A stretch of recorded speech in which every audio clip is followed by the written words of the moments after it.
Yuvraj Singh father అయిన యోగరాజ్ సింగ్ మరోసారి MS Dhoni మీద సంచలన వ్యాఖ్యలు చేశారు. నా కొడుకు కెరియర్ నాశనం కావడానికి నువ్వే కారణం, నిన్ను ఎప్పటికీ క్షమించనంటూ మరోసారి విరుచుకుపడ్డారు.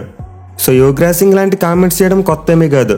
గతంలో చాలా సందర్భాల్లో ధోని మీద విమర్శలు గుప్పించారు. సో మరోసారి అయితే యోగరాజ్ సింగ్ జీ స్విచ్ అనే ఒక యూట్యూబ్ ఛానల్కి ఇచ్చిన ఇంటర్వ్యూలో తన అసహనాన్ని వెళ్ళగక్కారు. నేను ధోనిని ఎప్పటికీ క్షమించను, అతను తన ముఖాన్ని అద్దంలో చూసుకోవాలి, అతను ఒక పెద్ద క్రికెటరే, బట్ నా కొడుకు అగైనిస్ట్గా అతను చేసింది మాత్రం నేను ఎప్పటికీ మర్చిపోలేను. నా జీవితంలో ధోనిని ఎప్పటికీ క్షమించనంటూ యోగరాజ్ సింగ్ సంచలన వ్యాఖ్యలు చేశారు. అలాగే ఏడాది ఐపీఎల్ 2024లో సిఎస్కే టీం క్వాలిఫై కానప్పుడు కూడా యోగరాజ్ సింగ్ ధోని మీద కొన్ని కామెంట్స్ చేశారు. అన్న టైంలో ఆయన డైరెక్ట్గా ధోనికి యువరాజ్ సింగ్ అంటే జెలస్ అని చెప్పి ఒక పెద్ద సెన్సేషనల్ వ్యాఖ్య చేశారు. సో ఇలా చెప్పుకుంటూ పోతే చాలా సందర్భాల్లో యువరాజ్ సింగ్ తండ్రి అయిన యోగరాజ్ సింగ్ ధోని మీద విమర్శలు గుప్పించారు. మెయిన్లీ నా కొడుకు కెరియర్ నాశనం కావడానికి ధోనినే కారణం అంటూ ఎప్పటికప్పుడు నొక్కి చెప్తున్నారు. సో ఈ వీడియోలో అయితే మనం కొంచెం క్లియర్గా డిస్కస్ చేసుకుందాం. అసలు నిజంగానే ఎంఎస్ ధోని యువరాజ్ సింగ్ కెరియర్ను నాశనం చేశాడు. అలాగే 2007 సంవత్సరంలో క్యాప్టెన్సీ విషయంలో యువరాజ్ సింగ్ను కాదని ధోనికి ఎందుకు క్యాప్టెన్సీ ఇచ్చారు, ఇలాంటి విషయాలన్నింటినీ కొంచెం డీప్గా డిస్కస్ చేద్దాం. సో ముందుగా యువరాజ్ సింగ్ గురించి మాట్లాడుకుంటే అతని గురించి ఎంత చెప్పుకున్నా తక్కువే. మన ఇండియన్ టీంకి ఎంతో సేవలు చేశాడు. ఎస్పెషల్లీ 2007 T20 వరల్డ్ కప్, మరి 2011 వన్డే వరల్డ్ కప్, ఈ రెండు మన టీమిండియా గెలవడంలో కీ రోల్ ప్లే చేశాడు. 2011 వన్డే వరల్డ్ కప్లో అయితే ప్లేయర్ ఆఫ్ ది టోర్నమెంట్గా నిలిచాడు. అండ్ 2007 T20 వరల్డ్ కప్లో చూసుకున్నా నాకు ఇప్పటికీ గుర్తుండే అతను సెమీఫైనల్ ఆస్ట్రేలియా మీద ఆడిన innings one of the best innings. అసలు ఇప్పటికీ ఆ ఇన్నింగ్స్ నా కళ్ళ ముందు అలానే తిరుగుతూ ఉంటుంది. ఎందుకంటే ఇప్పటితో పోల్చుకుంటే ఆస్ట్రేలియా టీం అప్పట్లో ఇంకా బలంగా ఉండేది. బట్ అలాంటి బలమైన ఆస్ట్రేలియా టీం మీద మన మిగతా ఇండియన్ బ్యాట్స్మెన్ ఫెయిల్ అయినప్పుడు యువరాజ్ సింగ్ ఒక మైండ్ బ్లోయింగ్ ఇన్నింగ్స్ ఆడాడు. అండ్ అతని ఇన్నింగ్స్ వల్ల మన వాళ్ళు సెమీఫైనల్లో గెలిచి ఫైనల్స్ వరకు వెళ్ళగలిగారు. ఇక ముందు చెప్పుకున్నట్టే 2011 వన్డే వరల్డ్ కప్లో అతను ఆల్రౌండ్ పెర్ఫార్మెన్స్ లేకపోతే మన టీమిండియా వరల్డ్ కప్ గెలిచేది కాదు.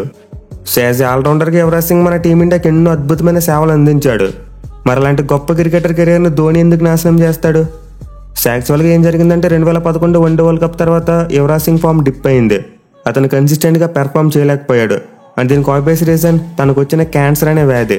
సో మనందరికీ బాగా తెలుసు క్యాన్సర్ వ్యాధితో యువరాజ్ సింగ్ ఎలా బాధపడ్డాడు అనేది. ఇన్ఫాక్ట్ 2011 వన్డే వరల్డ్ కప్లో వెస్టిండీస్ మీద ఒక మ్యాచ్లో అతను చాలా ఇబ్బంది పడ్డాడు. నోటి నుండి రక్తం వస్తున్నా సరే దాన్ని లెక్క చేయకుండా బ్యాటింగ్ చేశాడు. సో యువి అయితే ఒక రకమైన లంగ్ క్యాన్సర్తో బాధపడుతూనే అద్భుతంగా పెర్ఫామ్ చేశాడు వరల్డ్ కప్లో. బట్ ఆ వరల్డ్ కప్ తర్వాత అతను డయాగ్నోస్ చేయించుకోక తప్పలేదు. వేరే కంట్రీకి వెళ్ళి తన వ్యాధికి చికిత్స చేయించుకున్నాడు. అండ్ బై గాడ్ గ్రేస్ అతను తన వ్యాధి నుంచి బయటపడి మళ్ళీ తిరిగి తన క్రికెట్ ప్రయాణాన్ని మొదలుపెట్టాడు. సో ఈ క్యాన్సర్ ట్రీట్మెంట్ చేయించుకోక ముందు వరకు యువరాజ్ సింగ్ ఒక గొప్ప ప్లేయర్. అతని ఫామ్ చూసుకున్న, కన్సిస్టెన్సీ చూసుకున్న వేరే లెవెల్లో ఉండేది. కానీ ట్రీట్మెంట్ తర్వాత చూసుకుంటే అతనిలో ఉన్న స్పార్క్ తగ్గిపోవడం మొదలుపెట్టింది. 2012లో రీఎంట్రీ ఇచ్చిన తర్వాత అతను టెస్ట్ ఫార్మేట్లో ఆడేందుకు చాలా ఇబ్బంది పడ్డాడు. ఈవెన్ వన్డే ఫార్మేట్లో కూడా నిలకడగా బ్యాటింగ్ చేయలేకపోయాడు. అలాగే బౌలింగ్లో కూడా పెద్దగా రాణించలేదు. సో 2012 నుండి యువరాజ్ సింగ్ కెరియర్ మెల్లగా డిప్ అవడం స్టార్ట్ అయింది. మెయిన్లీ వన్డే ఫార్మేట్లో అతను బాగా రాణించలేకపోయాడు.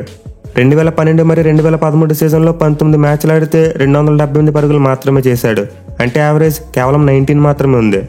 సో వన్డే ఫార్మేట్లో పూర్ పెర్ఫార్మెన్స్ వల్ల యువరాజ్ సింగ్ను 2013 ఛాంపియన్స్ ట్రోఫీకి సెలెక్ట్ చేయలేదు. అయితే T20 ఫార్మాట్లో చూసుకుంటే మాత్రం యువరాజ్ సింగ్ బాగానే పెర్ఫామ్ చేశాడు.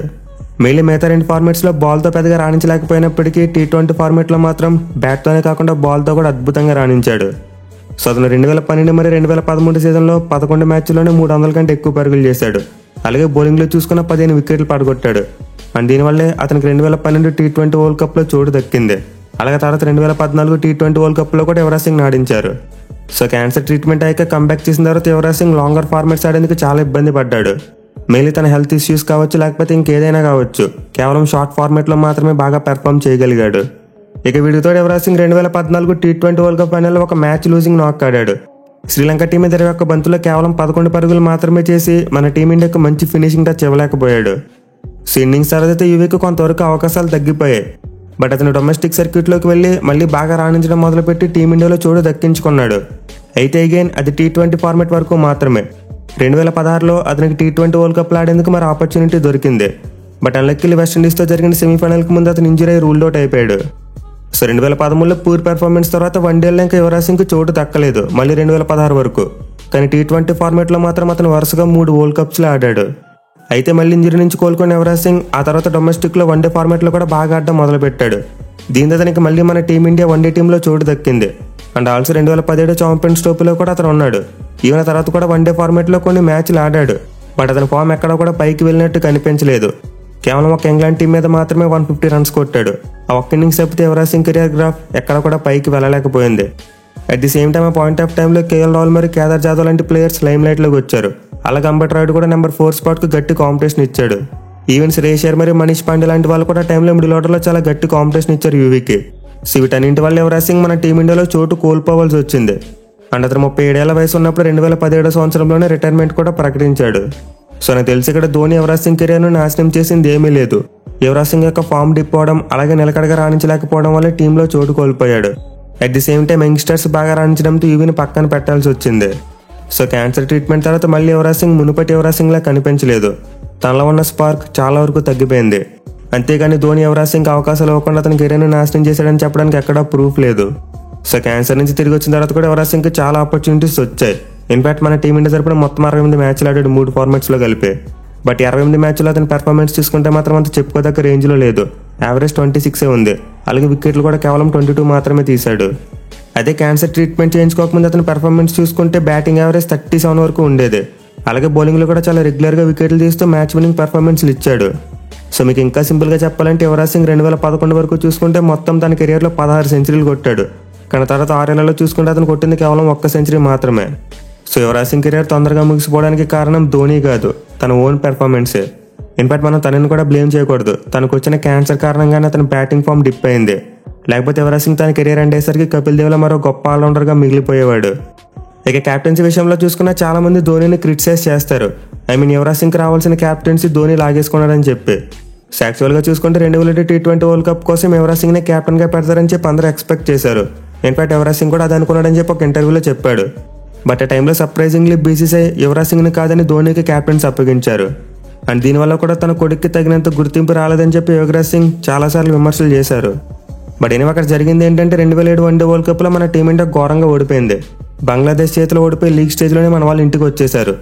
సో ఇలాంటి టైంలో ఒక యంగ్ టీంను లీడ్ చేయడం కోసం ఒక యంగ్ కెప్టెన్ కావాలని చెప్పి బీసీసీఐ భావించింది. అండ్ ఆ టైంలో యంగ్స్టర్స్లో బాగా రాణిస్తున్న player MS Dhoni.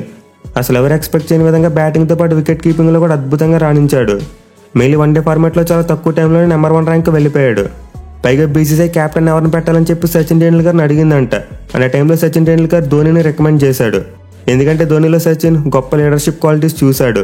So leadership wise చూసుకుంటే ధోనికి అద్భుతమైన మేనేజ్మెంట్ స్కిల్స్ ఉన్నాయి. అతను తన టీంను బాగా ఆర్గనైజ్ చేసుకుని మంచి ఫలితాలు రాబట్టగలడు. అండ్ దీనిని ముందే సచిన్ టెండూల్కర్తో పాటు బీసీసీఐ గుర్తించింది. దానివల్ల యువరాజ్ సింగ్ని కాదని ధోనికి క్యాప్టెన్సీ ఇచ్చారు. సో ధోని ఏమి ఎక్కడ కూడా నాకు క్యాప్టెన్సీ ఇవ్వండి అని చెప్పి అడగలేదు. అలాగే యువరాజ్ సింగ్ని క్యాప్టెన్గా పెట్టద్దని కూడా చెప్పలేదు. బీసీసీఐ పెద్దలతో పాటు సీనియర్ క్రికెటర్స్ ధోనికి సపోర్ట్ ఇచ్చారు. అందువల్ల అతను క్యాప్టెన్ అయ్యాడు. మరి ఏ లాజిక్తో యువరాజ్ సింగ్ ధోనిని బ్లేమ్ చేస్తున్నారో నాకు ఎప్పటికీ అర్థం కాదు. సో ఓవరాల్గా చూసుకుంటే యువరాజ్ సింగ్ మరియు ధోనికి మధ్య ఎన్ని గొడవలు ఉన్నప్పటికీ యువరాజ్ సింగ్ పతనానికి ధోని కారణం కాదు. బట్ సంభవ్ యువరాజ్ సింగ్ గారికి ఎలాంటి ఫీలింగ్ ఉండిపోయిందంటే నా కొడుకు రావాల్సిన పేరు ప్రఖ్యాతులు ధోనికి వచ్చేసాయి అని చెప్పి కొంచెం ఫీల్ అవుతున్నారు. బట్ టు బి ఫ్రాంక్, పేరు ప్రఖ్యాతులు ఎక్కువ రానంత మాత్రం యువరాజ్ సింగ్ ఏమీ చిన్నవాడు అవ్వడు. ఇన్ఫాక్ట్ రీసెంట్గానే అతను ICC గుర్తించి సత్కరించింది. T20 వరల్డ్ కప్ ఏకంగా బ్రాండ్ అంబాసిడర్గా పెట్టుకున్నారు. సో యువరాజ్ సింగ్ అయితే definitely one of the goat all rounders. తనకు వచ్చిన క్యాన్సర్ వ్యాధి వల్ల కెరీర్ కొంచెం అటు ఇటు అయింది, కానీ లేకపోతే మన టీమిండియా తరపున ది బెస్ట్ ఆల్రౌండర్గా నిలిచిపోయేవాడు. But Yuvraj Singh career drip అవడానికి ధోనినే కారణం అనడం అంత కరెక్ట్గా అనిపించట్లేదు. మరి మీరు దీని గురించి ఏమనుకుంటున్నారు కింద కామెంట్ చేయండి. Thank you for watching. Have a nice day.